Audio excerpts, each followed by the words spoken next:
غزل هلالی، غزل حافظ اینا به خودشان آهنگ داشتند، چون که غزل‌های بسیار هم ساده هم عام‌فهم هستند که تمام مردمی یعنی که گوش کننده به سمع به طعم این شعر رسیده میتواند.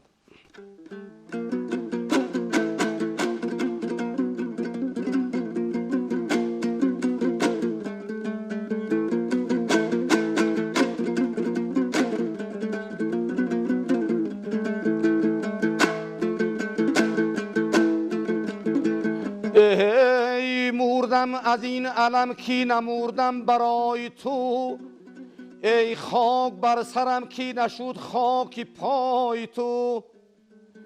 گر اختیاری مرگ به دستم دهد قضا، روز 1000 بار بمیرم برای تو.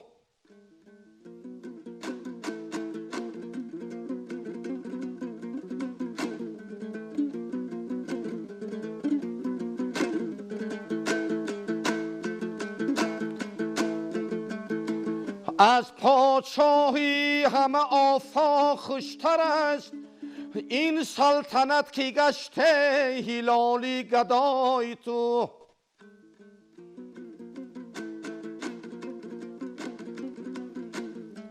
این سلطنت که گشته هلالی گدای تو. یاری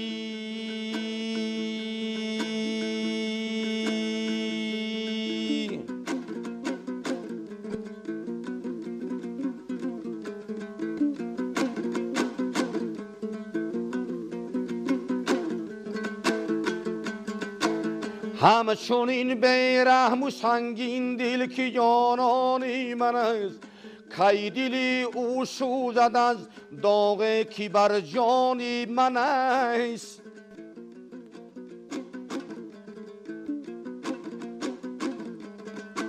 ناصح ها بیهوده میگویی که دل بردار از او، من به فرمانی دلم کی دل به فرمانی من است.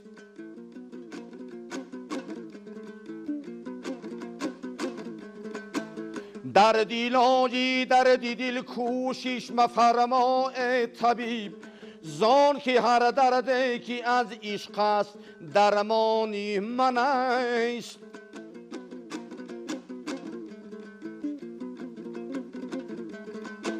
من کی باشم تا زنم لافی غلامی بردرد، بنده ای آنم که دولت خواهی سلطانی من است.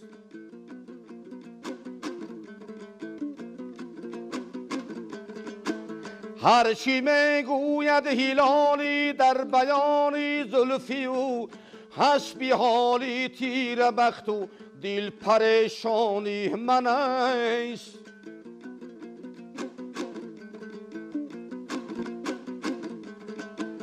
حسبی حالی تیر بخت و دل پریشانی من است.